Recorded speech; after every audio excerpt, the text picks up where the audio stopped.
Olá, está no ar Encontros com Mulheres de Cinema, que são conversas com mulheres que pesquisam e pensam o cinema ou outras áreas que ajudam a pensar o cinema. Meu nome é Carla Holanda, sou professora e pesquisadora do curso de Cinema e Audiovisual da Universidade Federal Fluminense, UF, sediada em Niterói, Rio de Janeiro. Desenvolvemos esse programa através do grupo de pesquisa Documentário e Fronteiras, com apoio da FAPERJ. É só chegar. No Encontros com Mulheres de Cinema de hoje, vamos conversar com Neide Jalagéas, que é doutora em Comunicação e Semiótica pela PUC de São Paulo, fez pós-doutorado em Meios e Processos Audiovisuais na ECA e também em Literatura e Cultura Russa na FEFELESH, ambos na USP.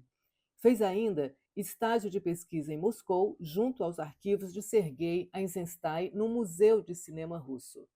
Neide Jalagéas é também fundadora da editora Kinorus, que desde 2010 publica textos teóricos e históricos sobre arte, cinema e cultura russa e soviética. Em 2019, Neide Jalagéas publicou um capítulo no livro Mulheres de Cinema, que é um livro que tive a alegria de organizar e que reúne textos que buscam narrar a história do cinema mundial sob a perspectiva feminina, porque, como a gente testemunha, a história do cinema canônica muito frequentemente deixou de lado a participação das mulheres. E a gente sabe que a participação delas existe e a importância não é pequena. Nesse capítulo, Neide escreve sobre a cineasta soviética Esfir Shubi.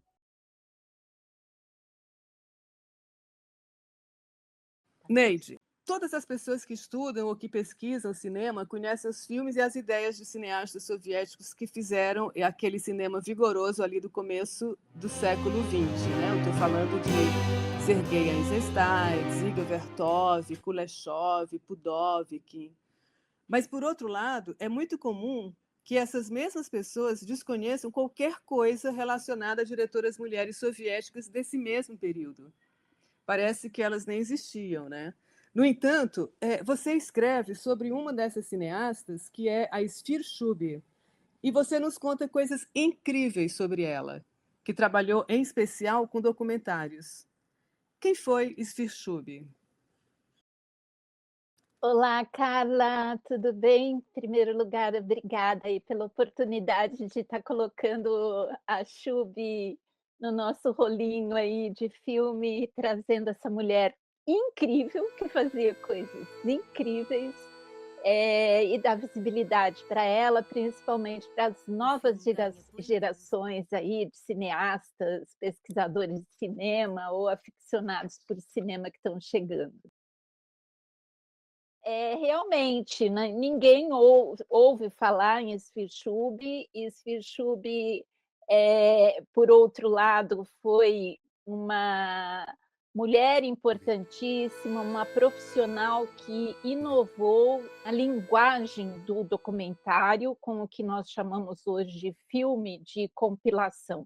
Então vamos contextualizar um pouquinho, essa potente cineasta. Na verdade, ela nasceu em 94, morreu em 59 na Rússia. Era uma russa que atravessou períodos complicadíssimos no país dela, que começa, ela nasce no período imperial, passa pela Revolução, depois passa pelas guerras, né? A Guerra Civil, a Primeira Guerra, a Segunda Guerra. Então, é uma pessoa com experiências, digamos, também de impactos externos na vida pessoal e na comunidade que ela vivia, muito grandes. E ela era mulher, era judia e tinha uma formação superior em filologia. E por que que eu digo primeiro que ela era mulher, ela era judia? Porque a vida dela já começou difícil, né? Primeiro que mulher nesse período, para estudar encontrava barreiras. A gente está falando do período imperial, né? Porque esse cenário muda depois depois de 1917. E ela era judia. E os judeus na Rússia, no período imperial, fossem homens ou fossem mulheres, era muito difícil para eles estudarem, inclusive fazer o curso superior, e ela consegue fazer, se formar em filologia.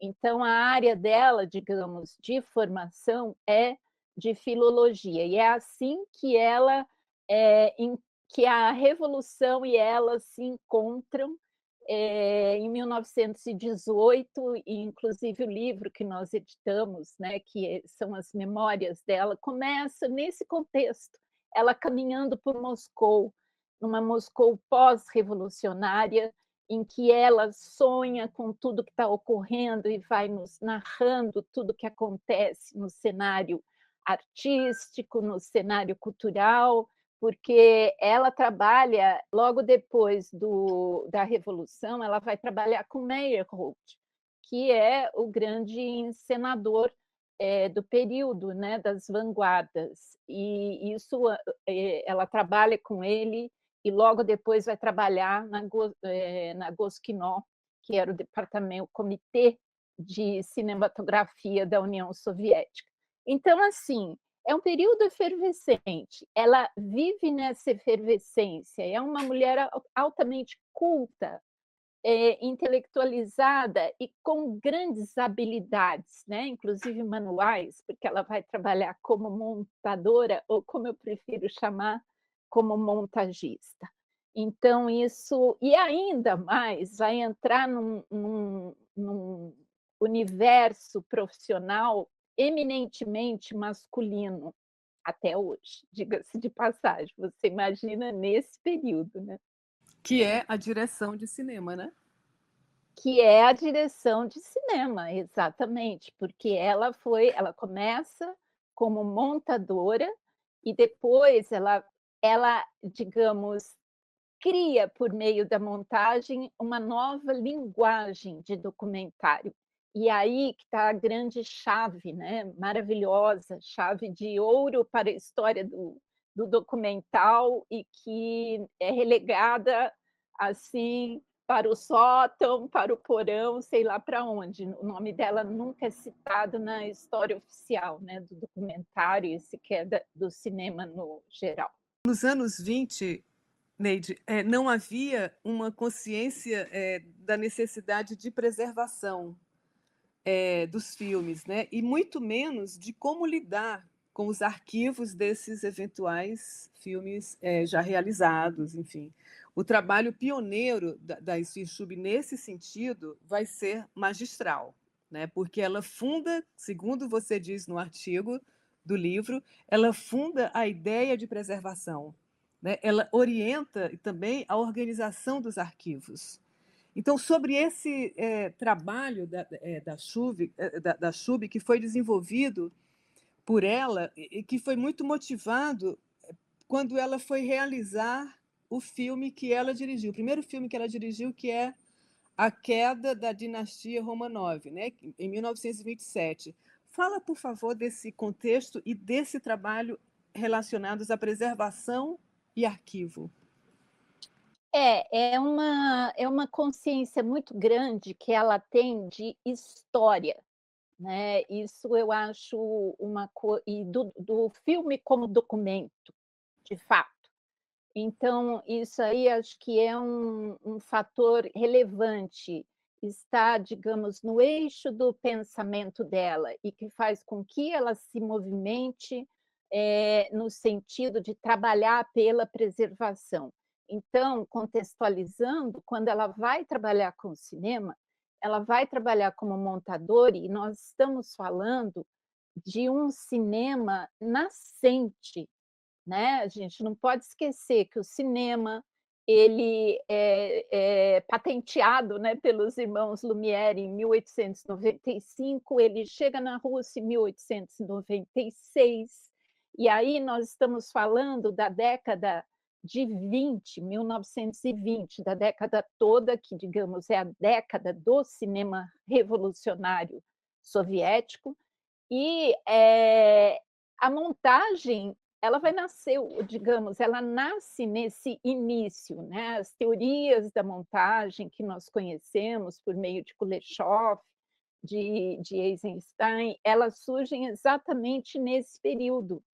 E o que a Chubby vai fazer quando ela vai trabalhar como montadora? Ela vai montar os filmes estrangeiros que chegavam na União Soviética, exatamente para recolocar a história, dar essa história, uma narrativa que não seja burguesa. Então ela também trabalha, digamos, com um roteiro.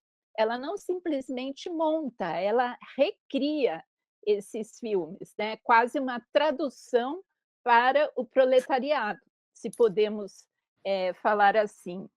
E tem inclusive um trecho que eu acho muito interessante, porque às vezes eu comento isso e falo assim: "Onde que está essa fonte?", né, todo mundo quer saber a fonte, então eu já falo e já dou a fonte aqui para todo mundo.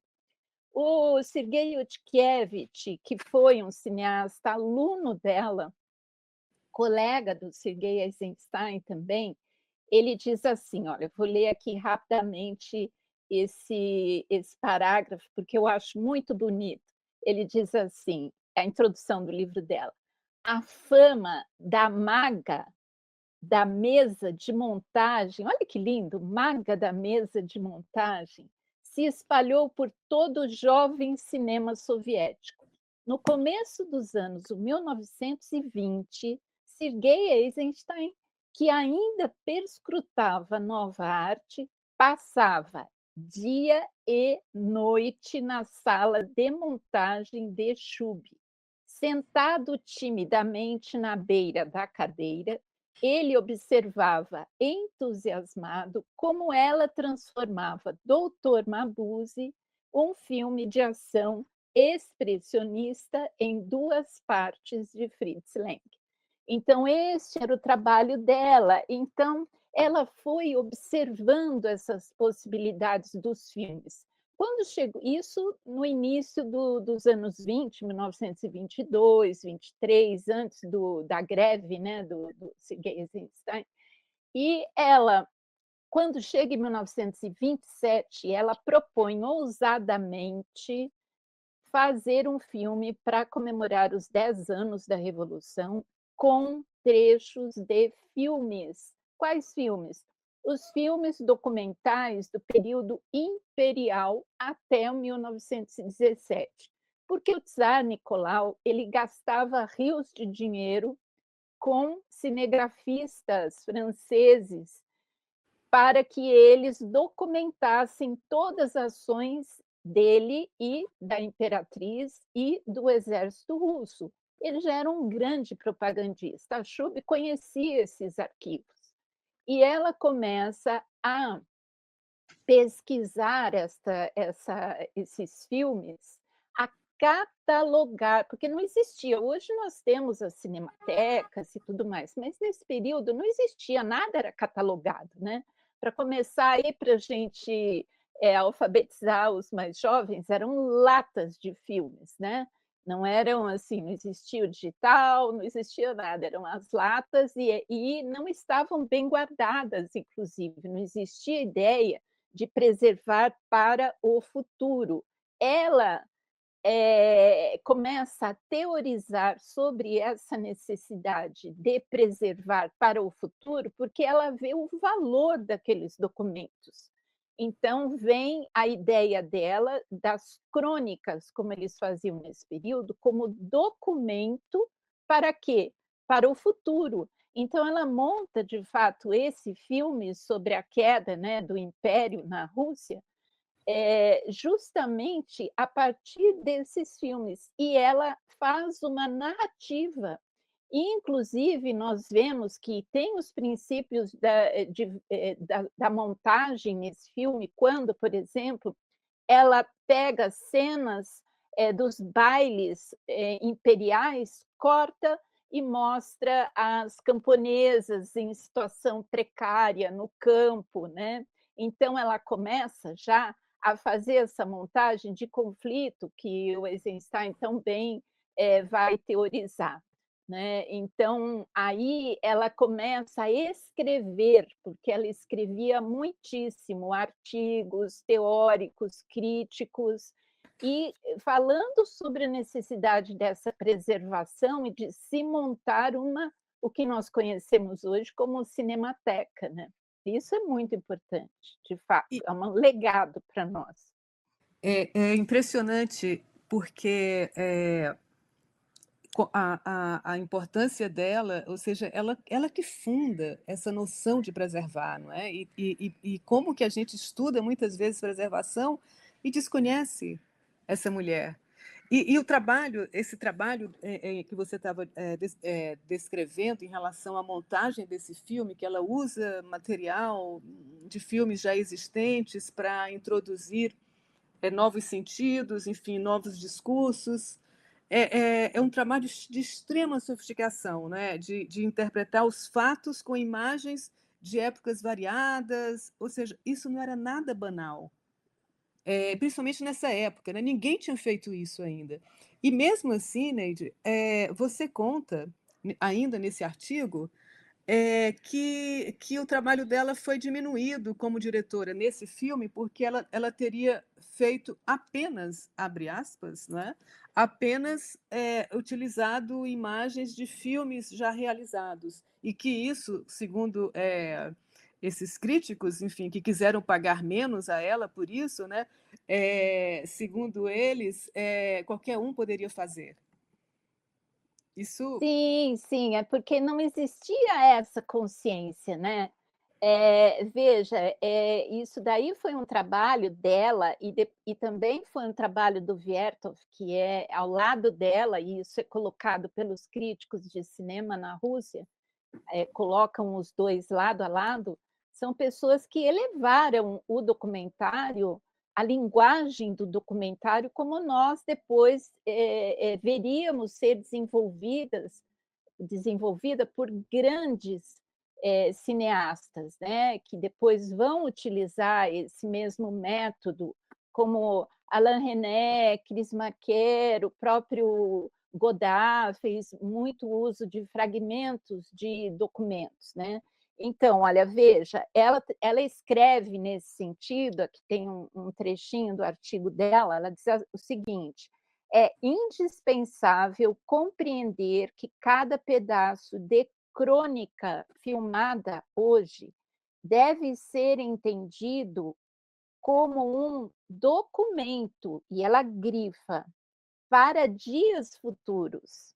Essa consciência deve determinar o sentido e o conteúdo dos eventos e acontecimentos filmados, a forma, a montagem e os planos, a datação dos fragmentos filmados. Sem materiais dos nossos dias, o futuro não poderá compreender e interpretar o seu presente". Então é uma consciência, inclusive social e Uhum. histórica, sabe, comprometimento e responsabilidade com um trabalho social e histórico que é, assim, ímpar, né, e nunca, digamos, trazido à tona. Eu acho, inclusive, Carla, que isso nas salas de aula, hoje em dia, é um material muito importante de ser passado para quem está se formando em cinema, para quem está se formando em documentário, não é, para ter essa consciência e não simplesmente ir pegando fragmentos soltos, e quer dizer, saber qual é aquele material, né, com Com o qual certeza, está lidando, respeito também por aquele claro. material. Muito bom. Você, Neide, ainda agora você leu um trechinho desse aluno, desse cineasta que foi aluno, da Sfirshub, do Sergei, Lukievich, né? Yutkiewicz, Yutkiewicz é o nome ruinzinho de falar. Yudkevich, Sergei Yutkiewicz, Yudkevich. é. Ele, na contracapa do livro que você organiza, você também destaca um trechinho, mas isso aí eu acho que depois você poderia ler um pouquinho, porque eu achei interessante que você leu e eu tinha destacado aqui um trechinho para comentar com você. Mas eu estou falando dele nesse momento para chamar a atenção para essa importância também que ela teve na formação de novos cineastas, né? Principalmente ligado à montagem, a documentário, porque ela foi também, você nos conta isso no seu artigo, que ela coordenou alguns cursos de montagem, alguns com Eisenstein, né? Naquela primeira faculdade de cinema do mundo que é em Moscou, não é? Você Sim, pode que falar ainda disso? existe. Sim, sim. Então, ela se destaca como cineasta e ela se destaca como teórica do cinema e também como docente, né. Ela vai, mon fazer cursos de montagens na VGIK, que é de Instituto de Cinemografia russo, em Moscou, que foi fundado em 1919, foi a primeira faculdade de cinema do mundo que existe até hoje, né. Nós temos 2 brasileiros formados lá, inclusive, Quem? O Alziro Barbosa, que é da nossa geração, e a Aline Belfort, que é jovem, hoje em dia ela está, morando em Lisboa, mas que ela é diretora de fotografia, tem um trabalho lindíssimo, pode procurar no Instagram dela, que realmente ela é Que incrível e bem bárbaro! jovem. É, Bárbara. E eu a conheci lá em Moscou quando ela estava estudando ainda, e a gente tem amizade até hoje, uma pessoa muito talentosa, maravilhosa. E então a Chub, ela vai montar cursos nesse instituto de cinematografia, eles chamam instituto, que para nós é faculdade, né, lá na Rússia, instituto disso, instituto daquilo, equivale à nossa faculdade. E ela vai criar estes cursos, e muitos deles ela descreve no livro que nós editamos junto com o Sergei Eisenstein, mas também sozinha. Ela também faz, porque sempre parece assim, né, ela precisa ter alguém ali com ela para ela dar o curso. Eu falei: "Ó", muitas vezes eu desmistifico isso, eu falo: "Não, não é que ele a convidou, oi, né".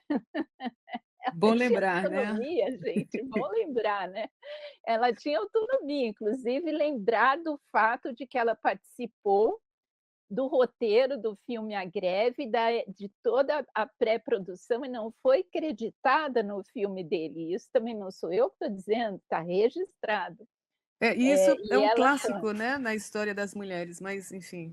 É o clássico. E também, além dela ser, professora, ela coordenava equipes de mulheres montadoras, e ela escreve um filme, ó, escreve um filme é ótimo. Ela escreve um artigo justamente falando das montadoras, né, que eu cito isso aí no nosso artigo, e veja que curiosidade, este artigo não foi publicado no livro que em 1972 foi organizado pela filha dela e o neto dela, ela já havia falecido.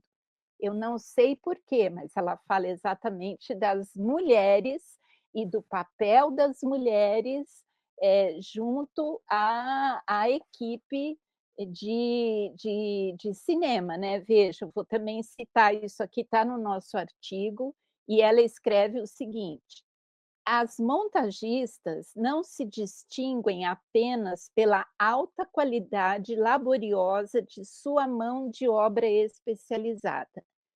Todas são, com raras exceções, altamente exigentes quanto à qualidade do filme como um todo. Na sala de projeção, quando a montagista de negativos revisa o corte de controle junto com o diretor, antes de iniciar a montagem dos negativos, sua avaliação de uma imagem é quase sempre infalível. Sua avaliação de um quadro é imediata e, ao mesmo tempo, profissional. Eu diria mesmo o seguinte: se as cortadoras de negativo gostam de uma imagem, é porque ela foi indubitavelmente bem feita. Veja isso, ela eleva o status das Uhum. mulheres que trabalhavam com montagem para esse olhar, né, artístico, estético, e demonstra também o nível de formação e de capacitação delas para selecionar uma imagem. É maravilhoso. Impressionante. É, porque ela escrevia, muito bom você destacar esse aspecto da Chub teórica, porque a gente está falando de um momento que ela foi atuante no cinema soviético, onde tinham muitos colegas que ainda hoje sempre vão ser estudados, né? Porque tiveram um pensamento muito importante para a história do cinema e a Chub também tinha esse pensar, ela também pensava, e ainda mais na montagem, né, que tem essa tradição nesse período na União Soviética de montadores, de estudiosos da montagem no cinema, e que a Chub também refletia sobre isso, ou seja, sobre o seu próprio trabalho e também sobre a discriminação que as mulheres viviam. Ela também falava disso, né? Sim, Nesses escritos. sim, E ela é um fala. paradoxo, porque era mesmo depois da Revolução Russa, isso ainda havia, enfim. Sim, sim, porque veja, não é que de repente abre-se as portas e tudo muda, né, a gente Isso, sabe claro. que a questão comportamental, ela é muito forte, é necessário mudar o comportamento das pessoas, não se dá assim, de E, uma hora para outra. e tinha, a gente está falando ali também a colega dela, montadora também conhecida assim, né, para quem investiga um pouquinho mais, que é a Svilova, Isso, Elizaveta pois Svilova. é, que também nunca é falada, né, todo mundo fala do Viertov, maravilhoso, incrível, não tiramos nem um pouco os méritos dele, nem dos camaradas Knocksky, né, eram os que trabalhavam todos no coletivo, mas a Slavieta Svilova realmente, que era esposa também, né, do Vertov, era responsável pela mesa de montagem dos filmes dele. E nós observando os filmes dele, nós vemos que a montagem ali tem um papel crucial, né, fundamental. E a Chub, inclusive, fala dela que ela aprendeu, inclusive, elas trocavam muito e que ela aprendeu com a Svilova, que tinha experiência, que montava ali, que era uma pessoa extremamente dedicada, e a gente vê isso, inclusive, nos filmes do Vertov, né?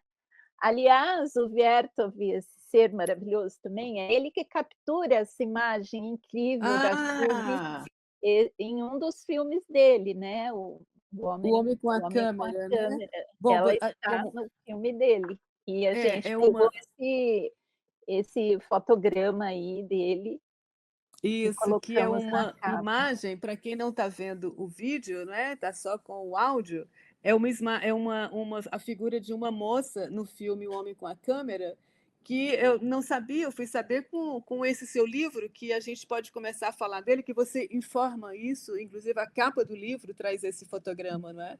Porque Sim. você publicou, Neide, através da sua editora, aqui no Rus, que é essa tradução inédita para o português do livro da Sfir Schub, né, que é Minha Vida é o Cinema em Plano Fechado, que é uma edição de 2022. Você publicou em 2022. Esse livro é uma raridade extrema. Né? Enfim, você pode falar dele? Eu acho que você vai falar melhor do que a minha empolgação aqui. Ah, sim, nossa, esse é um livro, assim, do coração, né, que é a Priscila Marques, uma tradutora do russo maravilhosa, professora aí da UFRJ, nossa parceira em vários outros projetos.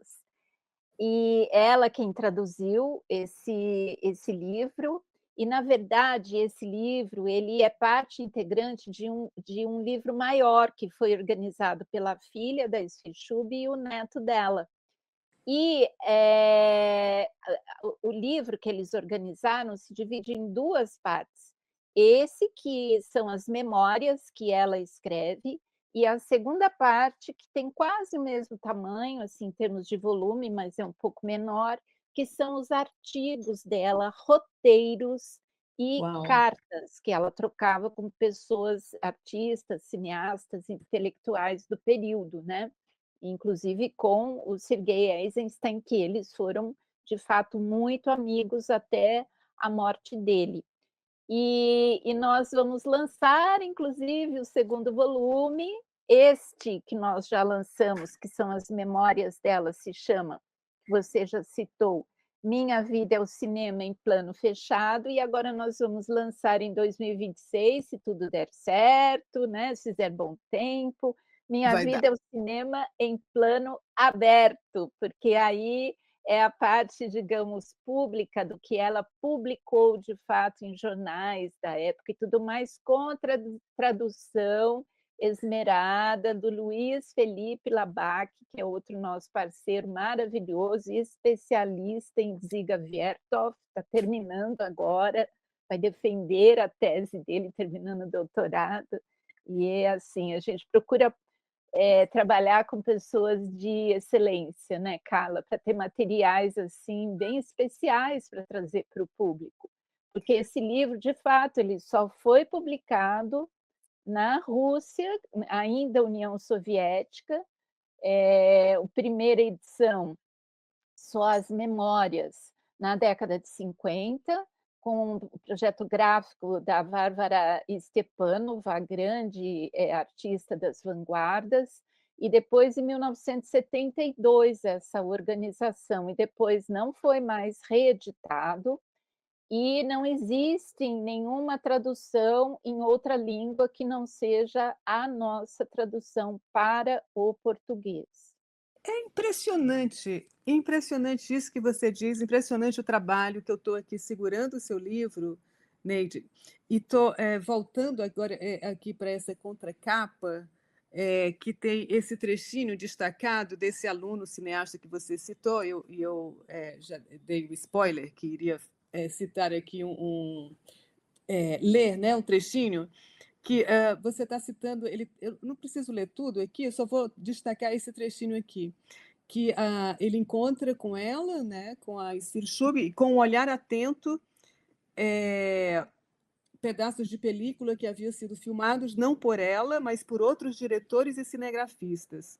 Ela os enrolava na bobina em ordem rígida, que só ela conhecia, quadro atrás de quadro, rolo atrás de rolo. E justamente com ela, e apenas com ela, eu pude conhecer todos os segredos do poderoso e enigmático processo a que chamamos montagem. Esse trecho é tão lindo. É lindo.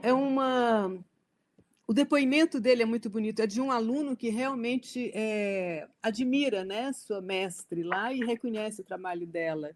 Eu acho que Sim. isso mostra toda essa importância, Neide, do trabalho dela e também do seu trabalho através da sua editora, porque eu acabei de saber que alguém já lhe chamou de, não somente de editora, mas de ativista, né? Eu acho que isso é muito justo. Eu acho que você é uma ativista mesmo desse tipo de publicação. A gente só tem a agradecer, viu? Ah, eu fico muito feliz, Carla, de inclusive poder dar voz, né, porque eu digo, eu não fico fazendo live, eu não tenho muito esse perfil, até gostaria, né, fui professora há muitos anos, mas hoje em dia os livros falam, né, se eu dou a minha voz por meio dos livros, das pessoas incríveis que falam. E eu também aproveitar, para complementar essa citação que você leu do Witkiewicz, com um trechinho que eu e a Fernanda, maravilhosa, Fernanda Heitzmann, que é minha assistente queridíssima, nós escolhemos para imprimir no papel de seda, que nós envolvemos os livros que nós mandamos para os leitores que compram nossos livros, né. E é uma frase belíssima que diz exatamente, fecha aquilo que você acabou de ler. Acho lindo. "Caminho pelo cinema. Meus olhos não desgrudam da plateia. Não olho para a tela. Sei o filme de cor." O espectador soviético. Como ele recebeu meu primeiro trabalho? Por meio dele, eu testo a mim mesma e com ele eu aprendo. Ele, o espectador, irá decidir agora se eu cumpri a tarefa que me havia sido colocada. O filme agradou. Senti uma satisfação profunda. Eu estou destacando isso, Carla, porque, assim, Muito eu não sou forte. contra os festivais, eu acho os festivais maravilhosos e são eles, inclusive, que fazem com que o cinema tenha chegado, né, onde chegou até hoje. Mas essa consciência de fazer o filme para o espectador é uma consciência ética, não é? Uhum, Eu não faço o uhum, filme para ganhar um prêmio, eu faço o filme uhum. para o público, para o espectador, né. Que mais tarde a gente vai ler também, o Tarkovsky, escrever sobre isso também, que você não faz o filme para obter sucesso, você faz o filme por um comprometimento ético que você tem com o seu momento, com o seu público, com o social, né, que foi o que movimentou, os artistas, cineastas, designers, arquitetos desse período, né, não foi a fama, e sim o trabalho para construir um novo mundo, né. Maravilha, Neide. Eu só quero deixar, então, assim, repetir, né, reiteradas vezes, vou repetir sempre esse agradecimento que é muito sincero, profundamente sincero, de reconhecer o seu trabalho, a importância dele, e fazer um convite para quem estiver nos ouvindo, de conhecer mais aqui no RUS, né? Procura, tem um site muito bacana, enfim. Então, que a gente se reencontre em breve. Obrigada, querida. Ai, obrigada, Carla, muito obrigada e espero que quem estiver nos ouvindo agora ou muito depois possa também aproveitar aí a nossa conversa e manterem o sonho e a esperança, né, em pé, é muito necessário. É isso.